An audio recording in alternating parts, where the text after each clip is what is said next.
we're dealing once again with the loon maniac that is Ted Cruz. So Senator Ted Cruz said in an interview this week that law enforcement is under assault, due in part to the attack and the assault against police officers from the Obama administration.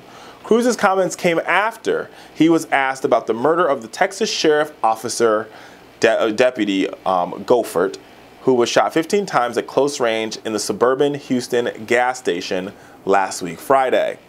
Now, this is what he said. I want to quote this before I talk about it, because I think it's really important that you hear exactly what's coming out of these candidates' mouths before you vote. He says, cops across this country are feeling the assault. They're feeling the assault from the president, from the top on down as we see. And he went on to say, whether it's in Ferguson, Baltimore, the response of senior officials of the president, of the attorney general, is vilify law enforcement. This is fundamentally wrong, and it endangers safety and security of us all. Then he went on to talk about how sort of Black Lives Matter is the problem, and we vilify police officers. Now, I've gotten a lot of trouble. Now, trouble's the wrong word. People have attacked me, right, and attacked the Black Lives Matter movement for the death of Deputy Goforth. Now, let me first say this. The crazed individual this deputy should not have died. Fact number one. Shouldn't have died. He didn't deserve to die. He did nothing wrong, right? This guy the guy who killed him is a crazed maniac. Mental issues all the way through. Number one is he shouldn't have had access to a gun. Number two, he shouldn't have shot this officer. Moving on, right? But to blame peaceful protesters who are asking for nothing more than accountability from police officers is ridiculous to me.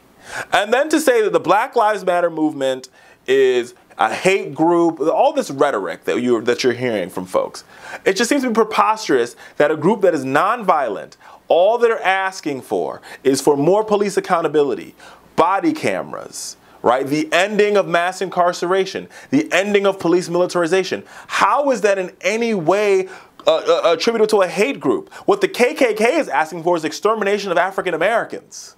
So it makes them a hate group, right? And I mean, my question to all these folks who make these crazy comments, right? Oh, they're a hate group. Oh, they're awful. My question is the Black Lives Matter movement would not exist if black people were not being killed by police officers for no reason in particular. Where are all these voices when Eric Garner is being choked to death?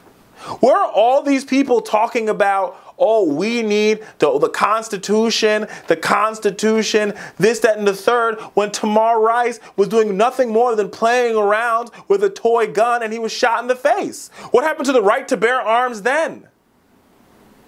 Where are these people? And that's what, that to me is the part that really irritates me. It's because all they say that the Black Lives Matter movement only sees black and white, but the truth be told is they only see black and white because it does not matter who it is. If a police officer kills a black man, these are the same people that are on the side of the police officer no matter what. If you look, Eric Garner is the prime example of this. There's not one person in this country, including Ted Cruz, that can watch that video and say that there isn't a problem with how we do policing. Eric Garner, yes, he was a big guy. That's irrelevant.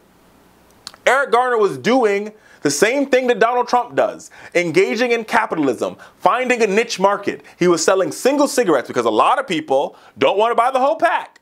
I just want one cigarette. I don't want 12. I don't know how many in a pack. I don't smoke, right? That's all.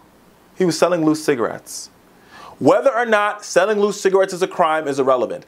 We know for a fact that selling loose cigarettes even if you get convicted for selling loose cigarettes, it is not a death sentence. These police officers, instead of saying to Mr. Garner, here's a ticket for selling loose cigarettes, they decided that they were going to choke him. Not one, not two, not three, four of them. Choking this man. He says to them, I cannot breathe. It's on tape. 13 times he says it. And he still ends up dying death. Now people are like, oh, he was asphyxiated. Oh, he was fat, so he had asthma. It doesn't matter. What is a police officer's hands doing around Eric Garner's neck? He wasn't resisting arrest. Not at all. So where are these people who parade around the Constitution when that happens? Where are these people who believe that Black Lives Matter is a hate group when this happens? Because I gotta tell you, to be honest, if I read the Bible correctly, what happened to Eric Garner was hate. He was choked to death. Asphyxiation. It was ruled a homicide by the medical examiner. Where was Ted Cruz then? Right? When the cops are assaulting people, these people have nothing to say. But yet they're trying to make a loose connection between one rant at one protest almost 1,000 miles away from Texas for the reason that Officer Deputy Goforth is dead. It's ridiculous.